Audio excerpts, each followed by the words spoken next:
It's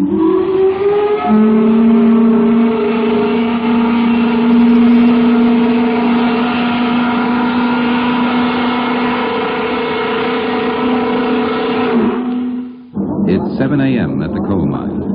The day shift is gathering at the mouth of the shaft. A few sleepy words of greeting, and the gate clangs shut on a hoist full of miners, ready to descend into the humid darkness for another day's work.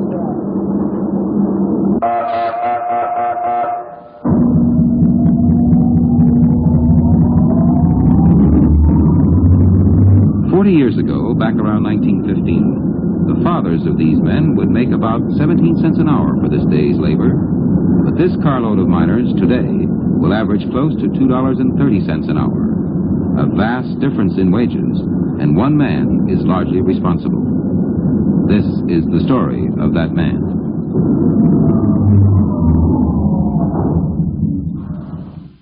NBC News presents transcribed Labor's John L. Lewis, a biography in sound. Our farmers and our unemployed have been patient. Why they have been so patient during these years of anguish is beyond understanding. But their patience is not inexhaustible. Beyond patience lies despair. And from despair springs action, drastic and unpredictable. The rolling rhetoric of John L. Lewis. The occasion of the speech doesn't matter, for Lewis is always the showman, and endowed by nature for the role. Like Conrad's Captain McWhirr, his physiognomy is the exact counterpart of his mind. His body all foundation, with powerful shoulders and hands. His jaw is massive, his hair a lion's mane. And his eyes inventory the world and its people from behind satanic brows. John L. Lewis, fiercely loved and feverishly hated. A living man so wrapped in legend that even those who know him well speak in contradictions. In the ranks of the labor movement, Mr. Lewis often has been ahead of his time. When it comes to rating him as a labor leader, as compared with either George Meany or Walter Reuther, I would rate him much lower. Well, he was a Union man from the bottom of his feet to the top of his head. John Lewis has done more than any other Union leader to raise the living standards and the dignity of Americans who work for wages. He is a man who believes that most relationships between people and between interests are based on power. However you feel about John L. Lewis, there are certain things you must know in order to understand him. The first is a coal miner's heritage. The descendant of Welsh coal miners, Lewis was born in the Iowa coal belt, and he quit school in the 8th grade to work in the mines. I first met John L. Lewis as he came to visit his brother Tom from Lucas, Iowa. His brother having been injured in the mine, and John L., he came there to see him. That's Clyde McReekin, a veteran Illinois miner from the town of Sorrento. He knew Lewis as a young man. And while Larry applied for work at the Shoal Creek Coal Company, I don't know the exact dates, but I remember that. And he started working in the mine as a coal loader. And he worked in the mine there probably 3 or 4 years. And he was, well liked by, I'll say, the majority of the men. And some, they, I guess, were a little jealous of him, and they fought him different times. But nevertheless, he stayed with them and eventually was elected as a committeeman in the mine. And I don't remember how long he served at that. And he was elected as president of the local. Young John L. was learning fast. Among the first lessons in this kindergarten of unionism was a realization of the value of the war of nerves, a technique he was to use often, and one that required absolute control by the leader. But to lead men, you need an education beyond the 8th grade. Lewis's real education probably began the day he met Myrta Edith Bell, a schoolteacher and the daughter of a doctor. When they were married in 1907, the most powerful single influence in his life began to work. Retired coal miner Walt Havnor recalls the result. Well, John married a school teacher who helped him a great deal.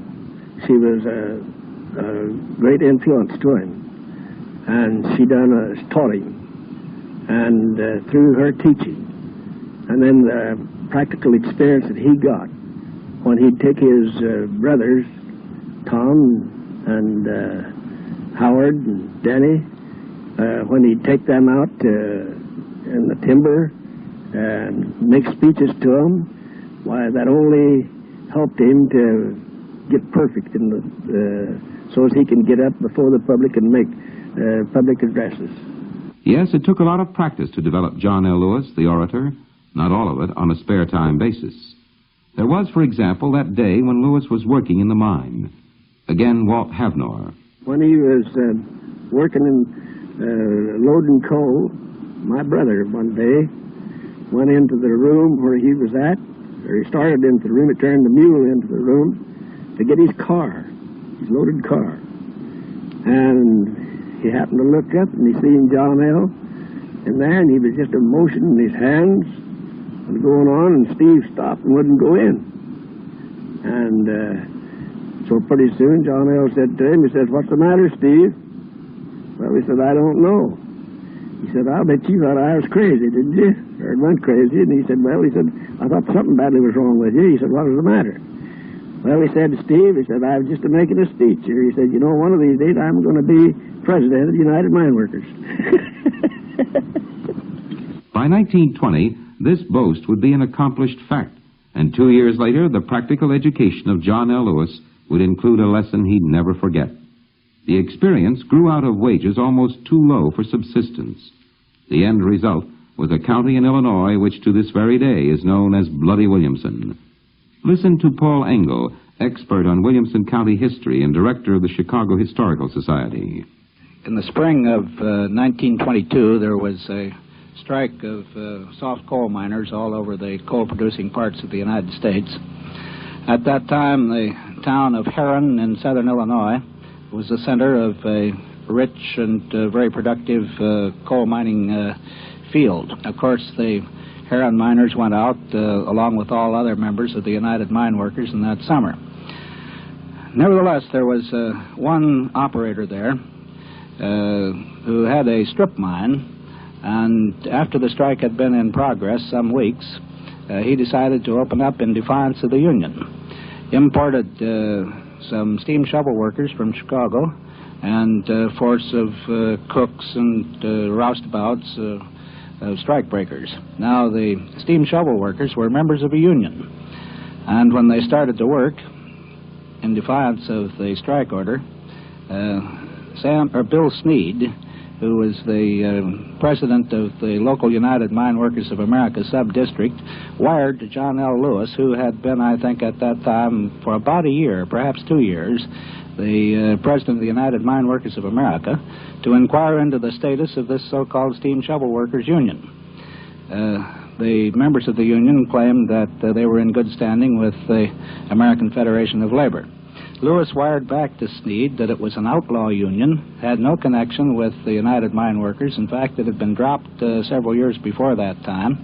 And he replied that no such agreement existed, that is, for the steam shovel workers to mine coal in defiance of the union, called the organization this outlaw organization, and then said, "Representatives of our organization," I'm quoting now, "are justified in treating this crowd as an outlaw organization and in viewing its members in the same light as they do any other common strike breakers." Now, 2 days after the receipt of that telegram, the union strikers attacked the strip mine that was in operation, and the Herron Massacre resulted. Some 20 men were killed under the most brutal conditions, and John L. Lewis, of course, was charged at that time with instigating the violence that took place. I never have felt that charge had any validity at all, and neither, I think, did investigators unprejudiced who looked into the matter at the time. In fact, Theodore Cronin, correspondent of the New York Herald, at that time a very conservative newspaper, visited Heron, and a few days later wrote a dispatch which I want to quote here. It goes as follows. Officers of the Union deny that Lewis's telegram had any provocative effect whatever, or that it was intended to have. Lewis has denied it. His whole organization has denied it.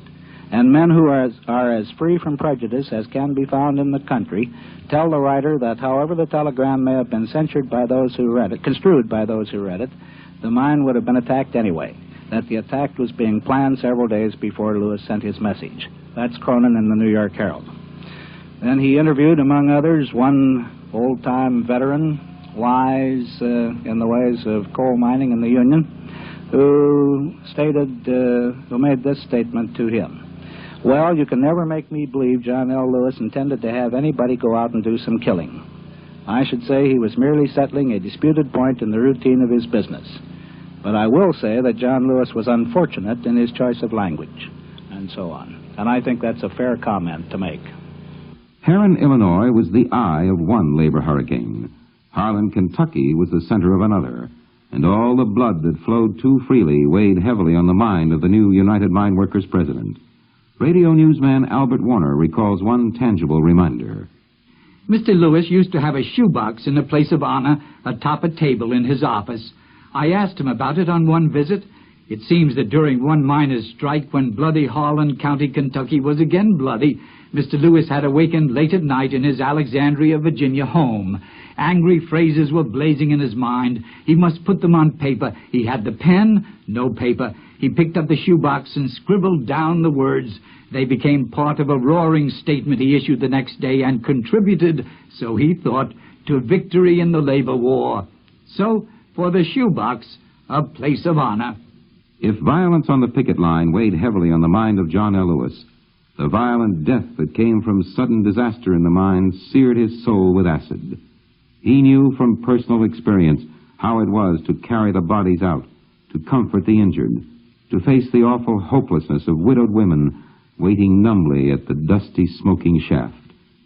From this knowledge grew a basic motivation for his life and an invitation to sudden anger that seethed just beneath the surface of his being. And when in 1947 a Centralia, Illinois mine disaster cost 111 lives, Lewis directed the full fury of his invective upon the congressional committee that investigated the tragedy. If we must grind up human flesh and bones in the industrial machine that we call modern America, then before God I assert that those who consume the coal and you and I who benefit from that service because we live in comfort, we owe protection to those men first, and we owe the security for their families if they die. I say it, I voice it, I proclaim it, and I care not who in heaven or hell opposes it. That's what I believe about that. That's John L. Lewis, the avenging angel of the miner, a man who played on emotions with the skill of a Mark Antony. But there's another side to the man, the cold, calculating politician whose aim was a labor machine without peer, and the apex of his power stretched from 1935 to 1947. Those tumultuous years saw the Fighting Lewis build his United Mine Workers into the powerful shock troops of American organized labor.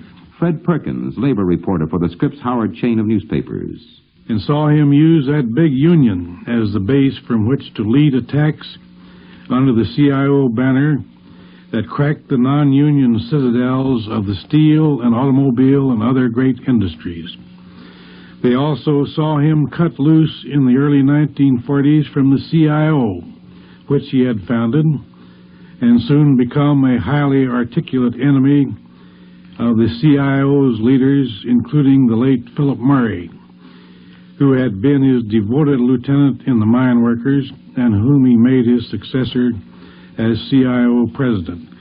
Those years saw him return with his union to the AFL, apparently to regain the national power he had lost with the CIO. And then in 1947, they saw him again pull out of the AFL, obviously because the top men of that organization refused to submit to his leadership or control.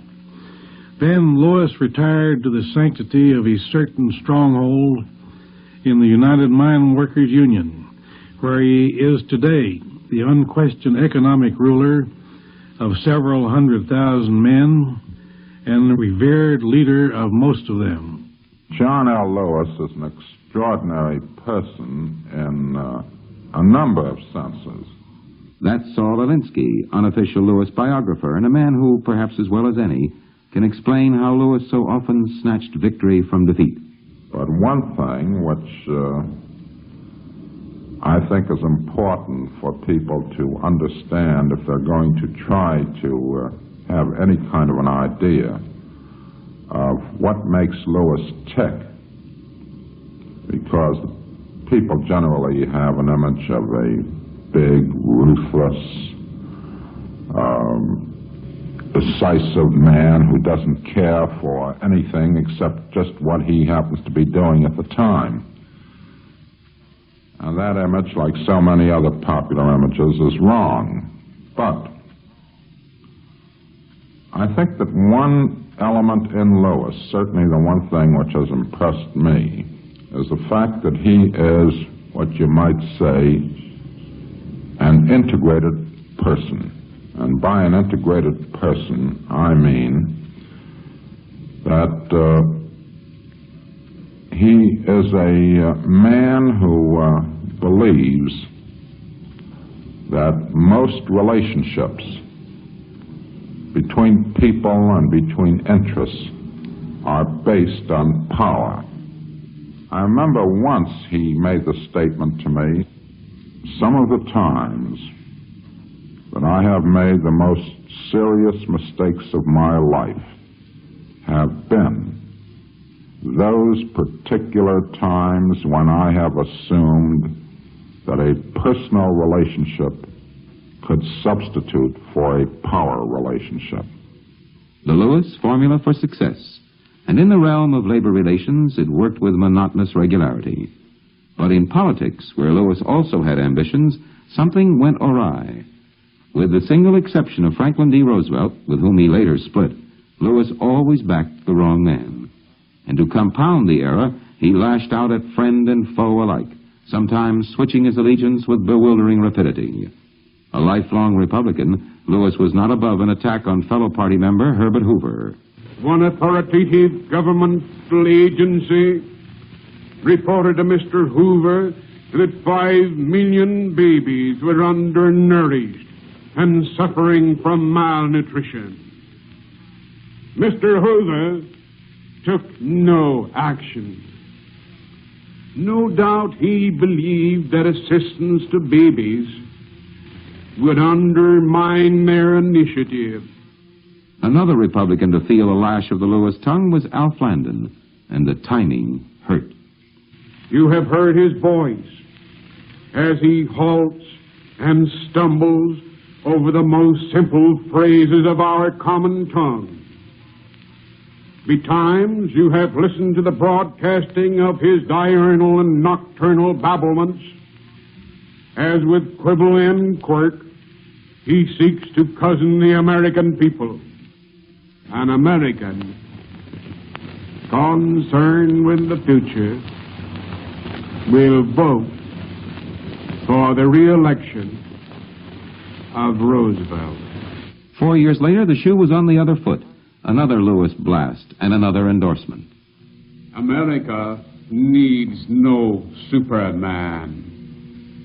It denies the philosophy that runs to the deification of the state. America wants no royal family. I think the election of Mr. Wendell Willkie is imperative in relation to the country's needs. I commend him to the men and women of labor and to the nation as one worthy of their support. It is obvious that President Roosevelt will not be re-elected for the third term, unless he has the overwhelming support of the men and women of labor. If he is, therefore, re-elected, it will mean that the members of the Congress of Industrial Organizations have rejected my advice and recommendations.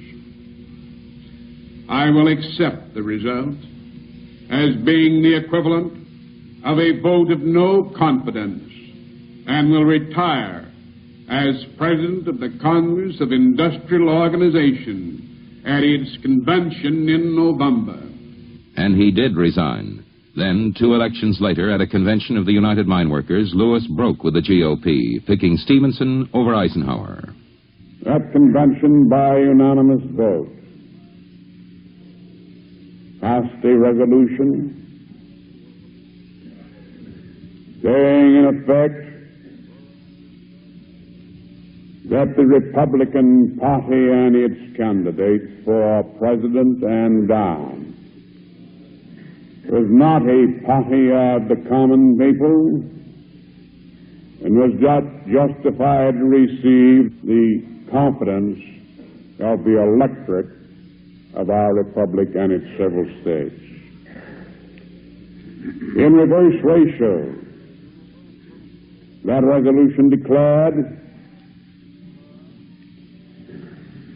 that the nominee of the Democratic Party was on the record entitled to receive the confidence of men who work in the coal mines throughout this nation and all other citizens similarly situated. Attack, endorse, attack. It almost seemed to be a Lewis policy. But there is one topic never singled out for a citation of merit, the Taft-Hartley Act. Every day I have a matutinal indisposition that emanates from the nauseous effluvia of that oppressive slave statute, the Taft-Hartley Act. An opinion reinforced in 1946 when Lewis and his miners were hit with a $3.5 million court fine, later reduced. But Lewis saved his choicest vocabulary for the man who guided this legislation through the Senate and for the Taft-Hartley Act's power of injunction. It would be equivalent to the creation of a neo-fascist movement in America, of which our Alphonso Taft, with his jack boots and velvet pants, would be the willing tool and symbol. Swinging his way from one political faction to another, Lewis also played the power game with the American Federation of Labor, and at one time, in the mid-30s, came within an ace of controlling the entire American labor movement. It was then that AFL President William Greene, in a mixture of fear and fury, struck back at the man who had been his friend. In a speech today before 50,000 Mexican workers assembled in Mexico City's bull ring, John L. Lewis, chairman of the Committee for Industrial Organization, said that the United States was in danger of a fascist movement. Mr. Lewis's address was in connection with the International Congress Against War and Fascism, which is in session here. The bull ring was jammed with denim-clad workers. Red flags, including those of the Communist Party of Mexico and of the Lenin section of the CTM, Confederation of Mexican Workers, were waving when Mr. Lewis arose to speak. He stated, "I salute this great meeting of Mexican people and Latin American, European, and Asiatic delegates in the name of the CIO and its 4,000 members." This meeting was held in a bull ring in Mexico. It was a fitting and appropriate place for the delivery of such an address. As it turned out, Greene's worst fears were unfounded. Lewis never became the unchallenged czar of labor. But the unceasing Lewis war of nerves went on, and all the while sharing the stress and strain but asking little or nothing was Mrs. John L. Lewis. On one of the few occasions when Mrs. Lewis did make a request, though, John L. was unable to produce. But even here, in the typical Lewis manner, he landed on his feet. He told about some little Negro boy that was a child, I think, of some woman that was working for Mrs. Lewis. And he said his wife asked him to get this boy a job in the government. That's William Davis, former chairman of the War Labor Board. He said, I didn't have any way to get anybody a job in the government, but she thought I had. And she kept pressing me. And when I'd say, well, I haven't any way, she'd say, why, nonsense. Men of your standing, you see, and so forth, can't get a poor little boy a job. No, he couldn't. So that went on. I was quite embarrassed, she said. I felt it very deeply. Thought a lot about it, but there was nothing I could do. Then one night I came home, and she threw her arms around my neck and embraced me and thanked me for getting this little boy a job. Well, he said, I found out that he'd gotten a job in the Treasury Department. I hadn't the faintest idea, he said, how he got it, but I took the credit. Lewis got a kick out of telling that story.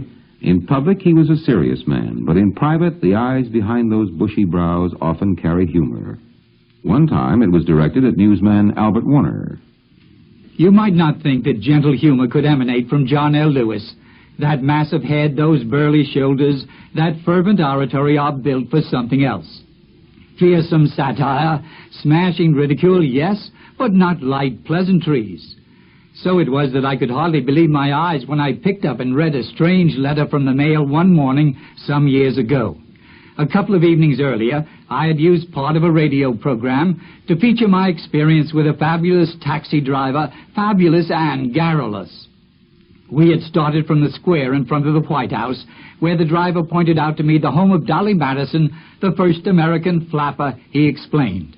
We went by the Treasury building, where I was informed of the amount of the national deficit and what was wrong with our fiscal policy. Not a block but had its history, gossip, philosophy. As we passed the Archives building with its inscription, "The Past is Prologue," I think that cabbie must have been one of the first to spread the translation of it, "You ain't seen nothing yet." And he knew and was only too happy to inform his passenger that the statue atop the Capitol was not, as it seemed, an Indian chief with feathers, but the goddess of freedom. And so came the following letter from Mr. Lewis. Office of the President, United Mine Workers of America, Washington, January 12, 1948. My dear Albert, on Saturday night, at some inconvenience to myself, I turned on the radio, expecting to hear the mellifluous tones of your voice giving a resume of the week's happenings in Washington. You may judge of my intellectual consternation when I found that I was literally being taken for a ride. It was a rather entrancing ride at that, from Lafayette Square to Capitol Hill. But of course I was constantly aware that while the discourse was supposed to emanate from an anonymous taxicab driver, the voice that I heard was the voice of Esau, Albert Warner. All of this is merely by way of saying that I think you missed your calling. As a rickshaw man in the Orient, you would have made a marvelous success. Any opulent Sassenach world traveler visiting the Orient would employ you by the month, not to push him about, but to recline with him neath the shade of a ginkgo tree, while you regaled him with essential facts concerning the world and the universe. How deep is the sea? How far are the heavens? Why the grass is green, and why an infant's eyes are blue, and similar questions to which you could make immediate, if somewhat romantic, answer. As ever, sincerely yours, John L. Lewis. Labor's John L. Lewis will continue after a brief pause for station identification. To the public at large, even after 35 years as a national figure, John L. Lewis is a man only slightly understood. This is partly so because we lack the long perspective of history. It's also due in large measure to the complexity of the man. He is a man deeply devoted to the cause of the worker and a politician maneuvering for power, a sophisticated weaver of ideas and a self-educated coal digger from the Illinois pits. When all these complexities in their brilliance and their bias are focused on a negotiating session, things are bound to happen. Again, William Davis of the War Labor Board. I remember one, for instance, when we were hearing a dispute between the United Mine Workers and the Alabama coal operators. And Mr. Lewis presented the matter to the board. The Alabama operators are divided, he said, into two groups. The first group, the so-called captive mine group, are mines owned by the big steel corporations. They're valuable properties. They're beautifully operated. They are always in the black. They always make a profit.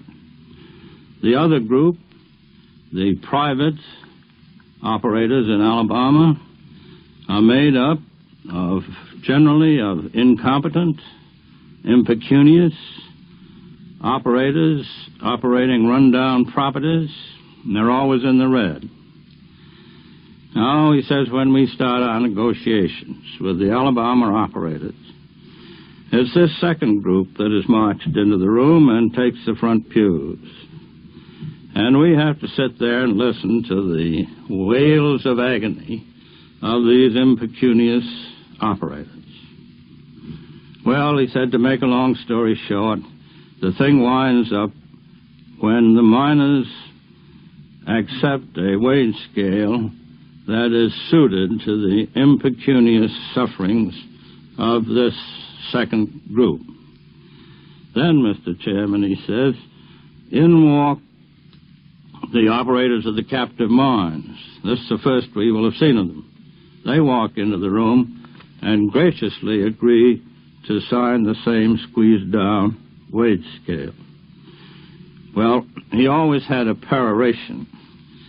So his peroration in this case was, he turned to me and he said, in other words, Mr. Chairman, the Alabama operators, like all Gaul, are divided. Well, I thought it was up to me to say something. So I said, well, Mr. Lewis, I think not like all Gaul, because if I remember my Caesar's commentaries, all Gaul was divided into three parts. Well, John dropped his hands to his side, you know. He looked at me and he said, oh, there you go, Mr. Chairman. You're always setting me down for lack of accuracy of classical reference. And there were other times when Lewis crossed swords with the captive mine owners of the steel industry. It happened once in New York. The scene was the ballroom of a big hotel. A recollection of his biographer, Saul Alinsky. Lewis showed up with about 120 of his members of the executive board of the United Mine Workers. And as he opened the door, he saw this enormous number of executives of the steel and coal companies seated on the other side of this long table stretching clear across the ballroom, and behind them innumerable clerks wheeling on dollies great big, tons of ledgers to prove, so many pennies were paid for this and so many dollars for this and so forth. And suddenly an idea occurred to Lewis, and he turned to this executive board and he said, get lost. Well, there's sufficient discipline in the United Mine Workers Union, so they get lost in that situation. Lewis waited until everybody was seated from the companies, and he opened the door, and all by himself walked into the room. Walked across this room, again, all by himself, sat down, the only chair of 150 on his side that he occupied, and said, gentlemen, let us begin.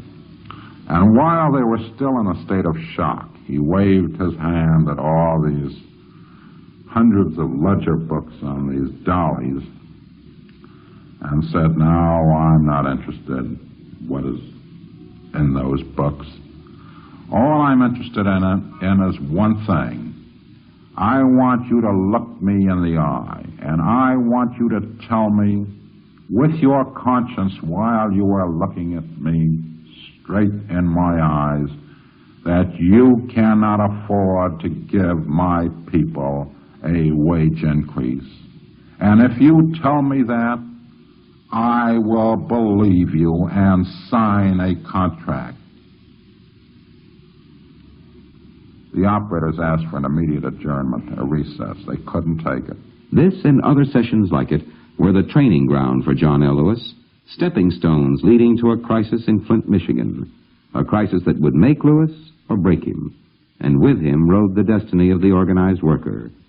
The year was 1937. A sit-down strike had begun at Chevrolet Plant No. 4 in December of the preceding year, and had dragged on almost 40 days. On one side, the grimly silent General Motors Corporation. On the other, the noisy infant United Auto Workers of the CIO. Time was running out now, and in a few short days, one side or the other would have to give ground it could never again retrieve. Again, Saul Alinsky. Quite obviously, the sit-down strikes were an invasion of property rights. Well, in this situation, with the sit-down strikers refusing to get out, and with the papers in the country just screaming about law and order going down the river and revolution had now come to America, etc., etc., Lewis finally, at the height of this strike, left Washington. Now, Lewis told me that before he left Washington, he had chatted with the president, and the president had told him that he, the president, had talked to Governor Murphy, and that the president had told Governor Murphy that as far as he was concerned, the president, the sit-down strikers could continue to sit there. Then Lewis had a meeting with Murphy, and Murphy told Lewis that it was his understanding that the White House wanted the sit-down strikers evicted. Lewis, of course, took violent exception to this, and finally was convinced by Murphy that Murphy's position was the valid one. And from Lewis's point of view, he had been double-crossed. Everybody knew that the strike had to be broken or settled within this 24-hour period. Late that night, Lewis had gone to bed. He always goes to bed religiously by 11 o'clock, reading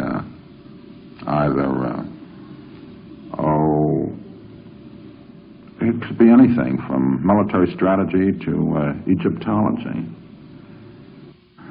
Well, at any rate, Lewis was asleep, and there was a knock on the door. And I'll now tell this story as Lewis told it to me. He said, I opened that door. After glancing at my watch, I noticed that it was about 4 in the morning. And as I opened it, there was the governor of the state of Michigan. I said, come in, Governor. Governor Murphy came in and seemed to be in a state of shock, if I may say so. He was pale, he was tense, and he handed me a very official document. And he said, Mr. Lewis, what I am giving you is an official order, which, as governor of the state of Michigan, I am issuing this morning. It is an order declaring a state of insurrection and ordering the National Guard to enforce the injunction of the court of the state of Michigan to evict the sit-down strikers from those plants of General Motors which they are occupying by illegal seizure. I took that order and I just threw it on a bureau, walked over to the window, and looked out into the early dawn. This apparently made the governor rather nervous. Finally, he said to me, Mr. Lewis, what are you going to do about it? I turned on him and almost shouted as I remembered. And I said, Governor, do you know what this means? And Murphy's voice wasn't too solid when he said, you know why I'm doing it. As governor of the state of Michigan, I have no recourse. I'm doing it because I'm sworn as governor of this state to uphold the laws of this state. And I have to uphold the law. Now do you understand? And then I said, uphold the law. You are doing this to uphold the law. You, Frank Murphy, are ordering the National Guard to evict by point of bayonet or rifle bullet the sit-down strikers. You, Frank Murphy, by doing this, are giving complete victory to General Motors. You're defeating all of the hopes and dreams of these men. And you are doing all this because you say to uphold the law. Governor Murphy, when you gave ardent support to the Irish revolutionary movement against the British Empire, you were not doing that because of your high regard for law and order. And when the British government took your grandfather as an Irish revolutionary, and when they hanged him by the neck until he was dead, you did not get down on your knees and burst forth in praise for the sanctity and the glory and the purity of the law that must be upheld at all costs. But here, Governor Murphy, you do. You want my answer, sir? I give it to you. Tomorrow morning I shall personally enter General Motors Plant Chevrolet number 4. I shall order the men to disregard your order, to stand fast. I shall then walk up to the largest window in the plant, open it, divest myself of my outer raiment, remove my shirt and bare my bosom. Then, Governor Murphy, when you order your troops to fire, mine will be the first breast that those bullets will strike. And as my body falls from that window to the ground, you listen to the voice of your grandfather as he whispers in your ear, Frank, are you sure you're doing the right thing? Murphy grabbed that order out of my hand, tore it up, and went out of the room. That order was never issued. And the next day, General Motors collapsed and capitulated at 2:45 a.m. Thursday, February 11th. That night was the climax. A national pattern for labor negotiations had been set. Industry-wide bargaining was a fact. But with victory went a price. Lewis, rightly or wrongly, felt that he had been double-crossed by FDR. After that night, their alliance fell apart. Once more, labor reporter Fred Perkins. The long and involved conflict between these two outstanding men can perhaps be summarized in the heated reply that Lewis made to a Roosevelt remark about a coal management labor dispute in which the White House had become involved. The Roosevelt remark was, "A plague on both your houses." That was a quotation from Shakespeare. And Lewis, with no more than a common school formal education, but nevertheless a student of the classics, hit back in language that even the Bard of Avon might have admired. Lewis thundered, "It ill behooves one who has supped at labor's table and who has been sheltered in labor's house to curse with equal fervor and fine impartiality both labor and its adversaries when they become locked in deadly embrace." Bitter words from a bitter man. Now it was clear that John L. Lewis's political hopes, whatever they might have been, were dead. The Roosevelt-Lewis feud had obliterated any chance that Lewis might assume a dominant role in the Democratic Party. Even so, vast numbers of people, the nameless people, were behind him. It was not until the middle of World War II that Lewis incurred their wrath. Some 20 years before, he had publicly stated he would never strike against the government in time of war. But in the early 40s, with wartime inflation forcing prices up and wage controls keeping earnings down, Lewis felt his miners had a raw deal, and the miners, who had already pulled several wildcat walkouts, were firmly behind him. Once more, labor reporter Fred Perkins. Once in a strike which had caused government seizure of the industry, I saw Old Glory flying high on a mountainside in southern West Virginia. It was over a mine entrance, and it denoted that this was a government operation, although closed by the strike. A miner came by, and I asked him what he thought of the flag up there. That flag, he replied, it means freedom. Freedom to strike when and as long as John L. Lewis and nobody else tells us to. When the miners walked out in World War II, John L. Lewis reached his all-time low in the public opinion. But as he knew he could, he stopped the strikes before the coal bin at the Army outpost or the Crossroads depot was completely empty, and then went on to defend his actions. In World War I,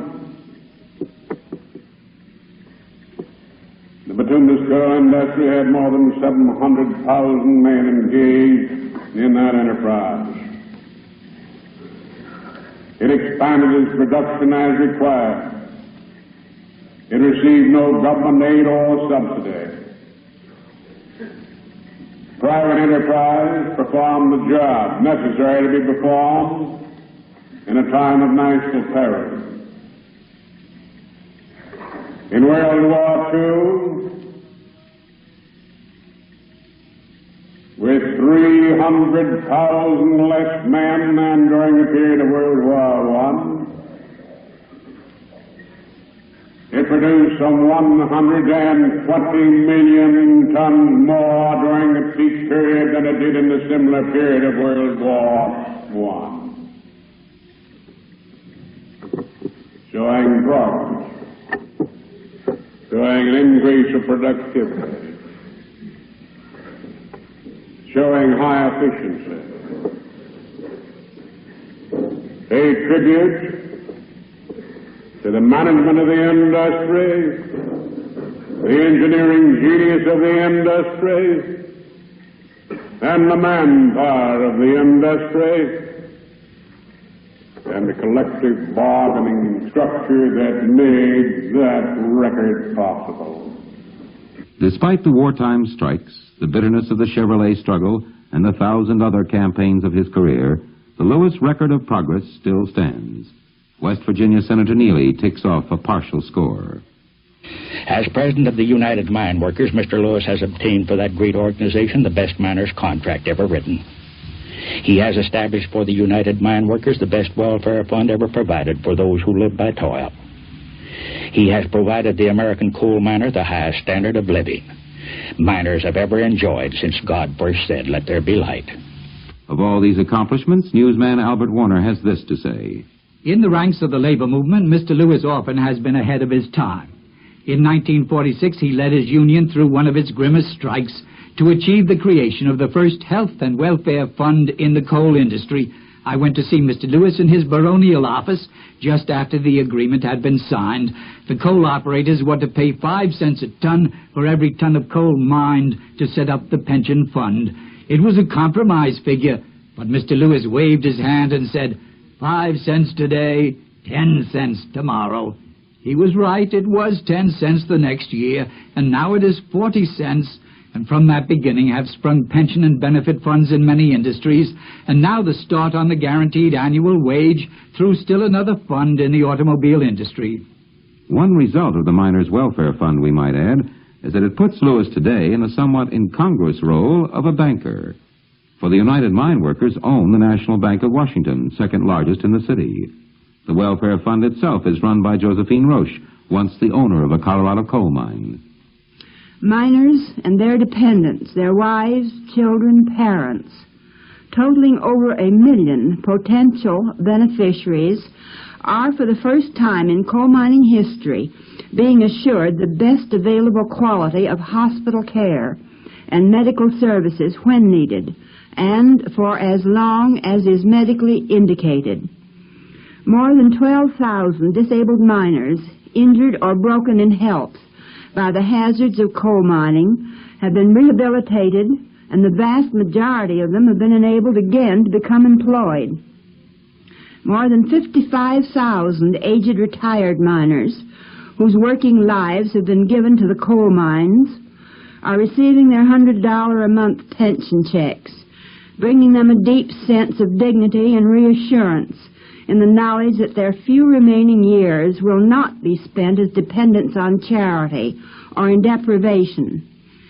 Second only to the immeasurable human resources and lives thus conserved is the impact of these far-reaching benefits on the communities of the 25 bituminous coal mining states, where the tens of millions of fund dollars for its beneficiaries have been and are being received and spent. And the victory thus won for miners and their families by Mr. Lewis opened the way for others to follow as the subsequent phenomenal developments in union welfare funds spread swiftly from industry to industry. The Miners' Welfare Fund is indeed a trailblazer in this industrial age, and in future years may stand as the greatest single monument to the stormy petrel of the Midwestern coal fields. But right now, at the age of 75, John L. Lewis is in no mood to stand in the shadows of his monuments. Looking toward the future and the problems of that future, John L. Lewis is fully capable of rendering his own valedictory. Like you, like all other Americans, I'm concerned with the problems of today and the problems that I foresee for tomorrow.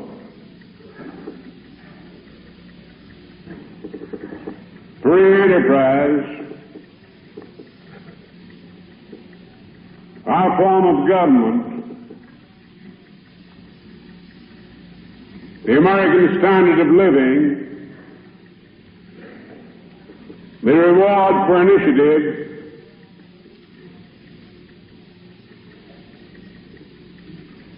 ability to unlock the secrets of the future of our engineering talent and scientific students is at stake in the free world. And in some respects our own country, standing here upon this pinnacle of culture and living standards and accomplishments in the material and in the scientific world, remind me of Frederick Remington's painting, The Last of 10,000. I think we do not need to be the last of 10,000. Providing Americans work together in common for the preservation of this republic which we have wrought and these objectives which we have attained, not divide our strength and intensify and compound confusion in our body, social, economic, and politics, by constant contention among ourselves. We have a common destiny, a common welfare, a common obligation, and it's incumbent upon all of us to recognize the privileges and the rights of others similarly engaged, similarly dedicated, and similarly resolved to protect this political, social, economic edifice for the coming generations.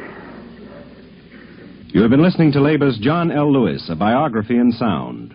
Your narrator was Kenneth Banghart, and you heard the voices of Saul Alinsky, William Davis, Albert Warner, Fred Perkins, Senator Matthew Neely, and others. Labor's John L. Lewis, edited by Rex Goad and Bill Hill, was produced, transcribed by NBC News under the supervision of Joseph O. Myers.